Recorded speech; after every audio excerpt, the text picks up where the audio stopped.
Welcome back students, मेरा नाम है अबान और आज हम लोग फाइनली पढ़ेंगे one of the most important topic. बहुत लंबा नहीं है बट एक इम्पॉर्टेंट टॉपिक है जिसकी हेल्प से आप आने वाले फिजिक्स में कंपोनेंट्स कैसे लिए जाते हैं अलॉन्ग अ पर्टिकुलर डायरेक्शन उसको समझोगे। देखो हम लोग ना फिज़िक्स को पढ़ते हैं, हमें समझ में भी बहुत हद तक आती है बट कुछ चीज़ें ऐसी रहती हैं जो समझने के बाद भी लगता है कि ये कुछ पल्ले नहीं पड़ा। इसका रीज़न क्या होता है कि एक्चुअली में वो चीज़ थोड़ी सी कॉम्प्लिकेटेड होती है, उसको बेसिक से हम लोग समझाते ही नहीं हैं। तो मैं क्या करूँगा, आपको चाहूँ तो ये टॉपिक 10 सेकंड में समझा सकता हूँ, ठीक है, आपको शायद आ भी जाए, बट वो मेरा वे नहीं है समझाने का। मैं आपको बिल्कुल कहाँ से आया, कैसे वर्क कर रहा है वो करके एकदम समझाऊंगा तुमको, और फिर मुझे यकीन है कि ये टॉपिक जो है फिर आप लाइफ लॉन्ग जब भी फिजिक्स पढ़ोगे तो नहीं निकलेगा, ठीक है। तो टॉपिक का नाम है रेक्टेंगुलर कॉम्पोनेंट ऑफ वेक्टर, ठीक। अब ये रेक्टेंगुलर कंपोनेंट क्या है, 2D में है, ये है क्या, इसको कैसे वर्क करता है, इसको थोड़ा समझो। मान लो मैं आपसे कहूँ कि मैं इस पोजीशन पे खड़ा हूँ, ठीक है, ये मेरी पोजीशन है ए, मुझे जाना है बी पॉइंट पे, मुझे जाना है बी पॉइंट पे। अब मुझे आप बताओ मेरे पास बी पॉइंट पे जाने के कौन से रास्ते हैं, कैसे जा सकता हूँ मैं सॉरी पहले राइट मार्क के ऐसे जा सकता हूँ ना, एक ये वे है मेरे पास, ऐसे भी जा सकता हूँ, या एक आसान तरीका क्या है कि मैं डायरेक्टली ऐसे चला जाऊँ, है ना। पहुँच तो रहा हूँ मैं बी पे, हर कंडीशन में मेरा रास्ता, मेरी जो फाइनल ओरिजिनल पोजीशन है वो बी है, मैं पहुँचूँगा बी पे, बट मेरे पास रास्ते कई सारे हो सकते हैं। रेक्टेंगुलर कंपोनेंट ऑफ वेक्टर क्या कहता है कि जब आप किसी एक पोजीशन से दूसरी पोजीशन की तरफ जा रहे हो, उसका कंपोनेंट निकाल रहे हो, तो आपकी जो मैग्नीट्यूड है वो कांस्टेंट रहेगा, मतलब आपका जो फाइनल पोजीशन है वो सेम रहनी चाहिए, आपके फाइनल पोजीशन सेम रहनी चाहिए, आप पहुंचना चाहिए उस पे। प्लस वो क्या बोलता है कि दो कंपोनेंट वर्क करते हैं जब आप दूसरी पोजीशन पे जाते हो, टू कंपोनेंट्स वर्क्स। कौन कौन से वो कंपोनेंट होते हैं, अगर मैं एक पोजीशन से दूसरी पोजीशन की तरफ जा रहा हूँ तो दो कंपोनेंट्स होंगे मेरे पास। पहला कंपोनेंट कौन सा होगा, जो मुझे इस तरफ लेके जा रहा है, राइट साइड। भाई ए के रेस्पेक्ट में बी कहाँ है, राइट साइड में, है ना। दूसरा कंपोनेंट, इस राइट साइड वाले कंपोनेंट को क्या बोलते हैं हम लोग, हॉरिजॉन्टल। ये स्पेलिंग गलत है, हॉरी, देखो क्या स्पेलिंग लिख दी मैंने, हॉरिजॉन्टल कंपोनेंट। एक कंपोनेंट जो इस तरफ गया, ये कौन सा कंपोनेंट है, हॉरिजॉन्टल कंपोनेंट। और एक कंपोनेंट जो यहाँ पहुँचने के बाद ऊपर की तरफ गया, ये कंपोनेंट कौन सा है, वर्टिकल कंपोनेंट। यहाँ तक बात समझ में आई कि जब मेरी पोजीशन चेंज हो रही है, जब मैं एक पॉइंट से दूसरे पॉइंट की तरफ जा रहा हूँ, तो दो कंपोनेंट मेरे काम में आ रहे हैं। वो कौन कौन से कंपोनेंट है, दी horizontal component and the vertical component. तो हमेशा याद रखो, रेक्टेंगुलर कंपोनेंट ऑफ वेक्टर्स में दो कंपोनेंट मिलते हैं, हॉरिजॉन्टल कंपोनेंट और वेक्टर कंपोनेंट। अब ये हॉरिजॉन्टल कंपोनेंट कौन सा होगा, वेक्टर कंपोनेंट कैसे होगा, इसको थोड़ा समझो। देखो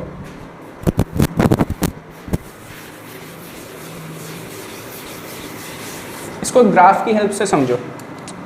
2D में है तो हमारे पास दो एक्सेस होंगे, एक हो जाएगा y एक्सेस, एक हो जाएगा x एक्सेस, ठीक है। ये मेरा ओरिजिन था, यहाँ से एक पॉइंट था a जिसका पोजीशन वेक्टर कुछ होगा x y, ठीक है, ये मेरा a वेक्टर, ठीक है। यहाँ से यहाँ तक गया, वो इस पॉइंट पे है, सॉरी इस पॉइंट पे क्या है, इसका पोजीशन वेक्टर कुछ एक्स वाई होगा, है ना। यहाँ से क्या करना है, अब आपको एक परपेंडिकुलर ड्रॉ करना है। क्या करना है, एक परपेंडिकुलर ड्रॉ करना है, ठीक है। अब आपको पता है ये एंगल कुछ थीटा बन रहा होगा, है ना। ये एंगल कितना है, 90 डिग्री, समझ आ रही है ना इतनी बात, ये एंगल थीटा, ये एंगल 90 डिग्री। अभी मैंने बताया कि दो कंपोनेंट वर्क कर रहे होंगे, वो दो कंपोनेंट कौन से होंगे, एक होता है हॉरिजॉन्टल कंपोनेंट और एक होता है वर्टिकल कंपोनेंट। इसको देखो, डायग्राम को समझो जरा, इसको फील करने की कोशिश करो, फील करो इसको कि मैं कहना क्या चाह रहा हूँ कि जब एक वेक्टर मूव करता है तो दो कंपोनेंट उसके साथ चल रहे हैं। यार हम लोग चलते तो हो सकता है मैं ऐसे स्ट्रेट लाइन चलूँ, हो सकता है मैं ऐसे चलूँ, बट जब एक वेक्टर मूव करता है ना तो उसके साथ दोनों कंपोनेंट वर्क करते हैं। ऐसा नहीं कि एक ही कंपोनेंट वर्क कर रहा होगा, ना ना ना, दो कंपोनेंट वर्क कर रहे हैं। देखो, एक हॉरिजॉन्टल कंपोनेंट भी वर्क कर रहा है और एक वर्टिकल कंपोनेंट भी वर्क कर रहा है ना। तभी क्या हो रहा है, ये जो उसका ओरिजिनल मैग्नीट्यूड है वो मेंटेन रह रहा है। कि अगर मैं देखो 100 को कैसे डिवाइड कर सकता हूँ, 70 + 30, 50 + 50, 40 + 60 मिलेगा तो 100 ही ना। सिर्फ हॉरिजॉन्टल कंपोनेंट, वर्टिकल कंपोनेंट भी क्या कहते हैं कि आप वर्टिकल कंपोनेंट और हॉरिजॉन्टल कंपोनेंट को अगर अलग अलग भी ऐड करो तो वो आपको देंगे क्या, ओरिजिनल आपका मैग्नीट्यूड। अभी समझाऊंगा क्या कहना चाह रहा हूँ इसको डेरिवेशन के हेल्प से, ठीक है। अब देखो, ये हमारा ए वेक्टर था, ये हमारा एंगल थीटा है, ठीक है, ये अपना परपेंडिकुलर है, ये बेस है, हाइपोटेन्यूज। मैंने क्या करा, इस वाले पार्ट को ax कंसीडर कर लिया, कर सकता हूँ ना, ये ax हो गया। इस वाले पार्ट को क्या करो, ay मान लो, मान सकते हैं ना, मानने में तो कुछ नहीं जा रहा, गवर्नमेंट की तरफ से कोई टैक्स नहीं लगता है ना। अब क्या करो, आपको पता है रेक्टेंगुलर कंपोनेंट क्या बोलता है कि जो आपका ओरिजिनल मैग्नीट्यूड है वो मेंटेन रहेगा जबकि आप दोनों कंपोनेंट, हॉरिजॉन्टल कंपोनेंट और वर्टिकल कंपोनेंट को ऐड कर दो। देखो हॉरिजॉन्टल कंपोनेंट कौन सा है, ये वाला हॉरिजॉन्टल कंपोनेंट है ना एक्स एक्सिस पे, और वर्टिकल ये वाला है, यानी इन दोनों को अगर मैं ऐड करूंगा तो मेरा मेंटेन रहेगा क्या, ए। तो इसको ऐड करो, क्या हो जाएगा ये ax, और डायरेक्शन कौन बताता है, यूनिट वेक्टर। x का कौन सा होता है, i, y का क्या होता है, j। ठीक है, यहां तक बात समझ में आई। अब मुझे एक बात बताओ, ax को थोड़ा समझो, ax को थोड़ा समझने की कोशिश करो। यहाँ पे कुछ एंगल बन रहा है, कुछ एंगल बन रहा है, और यहाँ पे हाइपोटेनियस भी है, बेस भी और परपेंडिकुलर भी है। अगर मैं बेस और हाइपोटेनियस को देखूँ साथ में, अगर मैं बेस और हाइपोटेनियस को एक साथ लूँ तो बेस अपॉन हाइपोटेनियस क्या होता है, बेस अपॉन हाइपोटेनियस क्या होता है, ये है ना अपना कॉस थीटा क्या होता है, बेस अपॉन हाइपोटेनियस, है ना, यही तो होता है ना अपना। तो मुझे एक बात बताओ, यहाँ से अगर मैं कॉस थीटा को मेंटेन रखें इस वाले फॉर्म में, बेस और हाइपोटेनियस क्या है, बेस क्या है ax, हाइपोटेनियस क्या है a, तो कॉस थीटा मेरा यहाँ से क्या हो जाएगा, ax अपॉन हाइपोटेनियस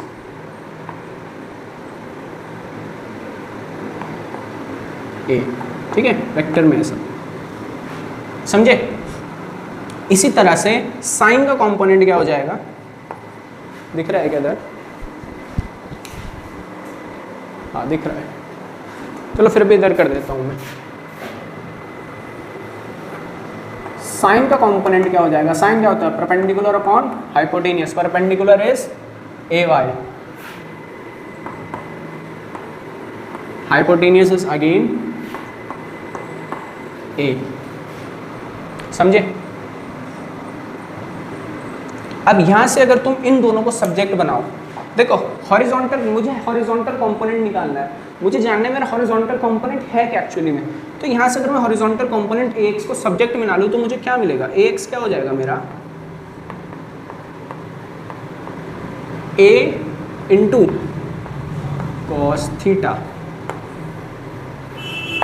ये क्या हो जाएगा मेरा हॉरिजॉन्टल, स्पेलिंग को गलत कर रहा हूँ, हॉरिजॉन्टल, ठीक है, हॉरिजॉन्टल कंपोनेंट। तो ax हमेशा हॉरिजॉन्टल कंपोनेंट क्या हो जाता है, cos थीटा की टर्म्स में, हॉरिजॉन्टल कंपोनेंट हमेशा cos थीटा, और वर्टिकल कंपोनेंट यहाँ से क्या हो जाएगा, ay को सब्जेक्ट बनाओ, क्योंकि ay क्या था हमारा, वर्टिकल कंपोनेंट है ना, ये देखो परपेंडिकुलर, ये वर्टिकल कंपोनेंट ही तो है ना। अभी बच्चों को जिनको वर्टिकल हॉरिजॉन्टल ही नहीं पता तो उनसे मैं रिक्वेस्ट करूंगा वापस जाओ क्लास 8 में कि बच्चे से पूछो हॉरिजॉन्टल और वर्टिकल क्या होता है, ठीक है। चलो ay क्या हो जाएगा, a इंटू साइन थीटा। ये बात जिंदगी भर अब तुम्हें याद रखनी है जब तक साइंस पढ़ रहे हो कि हॉरिजॉन्टल कंपोनेंट ए कॉस थीटा के टर्म्स में हो जाता है, वर्टिकल कंपोनेंट साइन थीटा की टर्म्स में हो जाता है। ठीक है, बात समझ में आई? तो ये क्या कह रहा है कि जब आप किसी वेक्टर का मूवमेंट को ट्रैक करोगे तो वो दो कंपोनेंट देता है, एक हॉरिजॉन्टल और एक वर्टिकल, और हॉरिजॉन्टल वर्टिकल कंपोनेंट मेंटेन करते हैं आपका ओरिजिनल मैग्नीट्यूड। कैसे? इसको यहाँ चेंज कर दो, एक्स की जगह ये लिख दो तो मिल जाएगा ए कॉस थीटा आई कैप प्लस ए साइन थीटा जे कैप। ठीक है, इससे समझे? तो ये टॉपिक हमेशा इसको याद रखना, दिमाग में इसको घुसा लो, क्योंकि अभी जब तुम आने वाले रोटेशनल डायनामिक्स पढ़ोगे, फ्रिक्शन पढ़ोगे, फोर्सेस पढ़ोगे, तो कंपोनेंट निकालने ही निकालने हैं। 2 साल कंपोनेंट ही निकालने हैं तुमको। कंपोनेंट नहीं निकालना है तो बच्चों को पता ही नहीं रहता यार हॉरिजॉन्टल वर्टिकल कंपोनेंट कैसे निकाले। तो याद रखो, इस तरह से निकलता है। समझा?